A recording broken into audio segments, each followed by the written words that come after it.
اگست 2021 میں دنیا نے دیکھا کہ طالبان نے افغانستان کا کنٹرول دوبارہ حاصل کر لیا، ٹھیک 20 سال بعد جب انہیں امریکی قیادت میں ہونے والے حملے کے ذریعے بے دخل کیا گیا تھا۔ یہ صرف ایک فوجی فتح نہیں تھی، یہ نظریہ، خانہ جنگی، شورش اور ریاستی ناکامی کی 3 دہائیوں پر محیط کہانی کا عروج تھا۔ طالبان کو سمجھنے کے لیے کہ وہ کون ہیں، کہاں سے آئے اور وہ کیسے جیتے، ہم صرف پچھلے 20 سالوں کو نہیں دیکھ سکتے، ہمیں 1990 کی دہائی کے اوائل کی افراتفری میں واپس جانا ہوگا۔ 1989 میں سوویت یونین کے انخلا کے بعد افغانستان میں امن نہیں آیا، یہ ایک سفاکانہ خانہ جنگی میں ڈوب گیا جو حریف جنگی سرداروں یعنی مجاہدین کے درمیان لڑی گئی، جو کبھی سوویت یونین کے خلاف لڑے تھے۔ ملک افراتفری کا شکار تھا۔ اسی ماحول میں 1994 میں جنوبی شہر قندھار سے ایک نیا گروہ ابھرا۔ وہ طالب تھے، پشتو میں طالب علم۔ وہ افغانستان اور پاکستان دونوں کے مدارس کے مذہبی طلباء تھے، جن کی قیادت ایک گوشہ نشین عالم دین ملا محمد عمر کر رہے تھے۔ ان کا اصل وعدہ سادہ تھا، جنگی سرداروں کی بدعنوانی، لاقانونیت اور بربریت کا خاتمہ کرنا اور شریعت کی اپنی سخت تشریح کو نافذ کرنا۔ بہت سے لوگوں نے ابتدا میں انہیں ایک مستحکم قوت کے طور پر دیکھا۔ پڑوسی ملک پاکستان کی نمایاں حمایت کے ساتھ ان کی تحریک حیران کن رفتار سے پھیلی۔ 1996 تک انہوں نے دارالحکومت کابل پر قبضہ کر لیا تھا، جس سے پرانی مجاہدین حکومت شمالی اتحاد کو ملک کے انتہائی شمال میں پسپائی اختیار کرنے پر مجبور ہونا پڑا۔ پہلی امارت اسلامیہ افغانستان کا اعلان کیا گیا۔ 1996 سے 2001 تک طالبان کا پہلا دور حکومت ایک طرح کا صفاکانہ نظم و ضبط لایا۔ انہوں نے ٹیلی ویژن، موسیقی اور پتنگ بازی پر پابندی لگا دی، مردوں کو داڑھیاں رکھنے پر مجبور کیا گیا اور خواتین پر تعلیم اور روزگار کے دروازے بند کر دیے گئے۔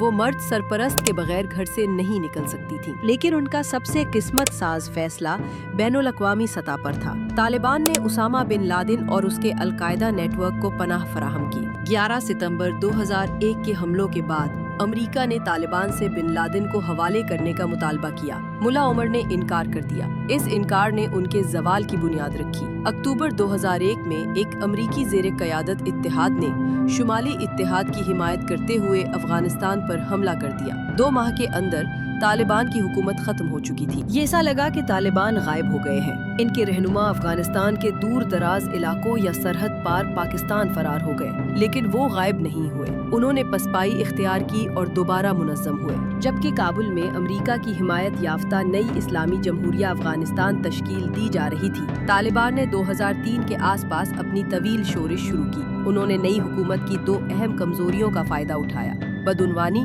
اور نیٹو کے ہوائی حملوں سے ہونے والی شہری ہلاکتیں۔ ان کی حکمت عملی دوہری تھی۔ عسکری طور پر انہوں نے IED، دھماکہ خیز مواد، خودکش حملوں اور ٹارگٹ کلنگ کا استعمال کیا، لیکن سیاسی طور پر انہوں متوازی حکومت قائم کی۔ دیہی دیہاتوں میں انہوں نے وہ چیز پیش کی جو کابل حکومت اکثر نہیں دے پاتی تھی: زمین کے تنازعات اور مقامی جرائم کے لیے فوری اگرچہ سخت انصاف۔ انہوں نے خود کو بدعنوانی سے پاک متبادل کے طور پر پیش کیا۔ 1 لاکھ سے زیادہ امریکی فوجیوں کی سرج اضافی نفری کے باوجود طالبان کو عسکری طور پر شکست نہیں دی جا سکی۔ ان کے پاس محفوظ پناہ گاہیں، ایک لچکدار کمانڈ سٹرکچر اور بھرتیوں کا ایک گہرا ذخیرہ تھا۔ وہ اپنے ہوم گراؤنڈ پر لڑ رہے تھے اور ان کا ماننا تھا کہ ان کے پاس ایک فیصلہ کن برتری ہے۔ ان کا ماننا تھا کہ غرب بالآخر چلا جائے گا۔ 2010 کی دہائی کے آخر تک امریکہ بھی اس نتیجے پر پہنچا کہ یہ جنگ جیتی نہیں جا سکتی۔ اس کے نتیجے میں قطر کے شہر دوحہ میں براہ راست مذاکرات ہوئے۔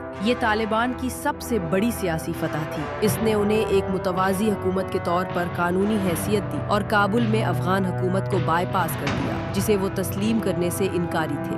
فروری 2020 میں دوحہ معاہدے پر دستخط ہوئے۔ امریکہ نے تمام فوجیوں کو واپس بلانے پر اتفاق کیا۔ بدلے میں طالبان نے القاعدہ جیسے گروہوں کو امریکی حملوں کے لیے افغان سرزمین استعمال کرنے سے روکنے اور افغان حکومت کے ساتھ مذاکرات شروع کرنے کا وعدہ کیا۔ یہ معاہدہ افغان نیشنل آرمی کے مورال کے لیے ایک مہلک دھچکا تھا۔ انہیں مکمل طور پر امریکی فضائی مدد، انٹیلیجنس اور لاجسٹکس کے گرد بنایا گیا تھا۔ معاہدے نے اس حمایت کے انخلا کی ایک مقررہ تاریخ دے دی اور بین الافغان امن مذاکرات فوری طور پر رک گئے۔ جب 2021 میں حتمی امریکی انخلا شروع ہوا،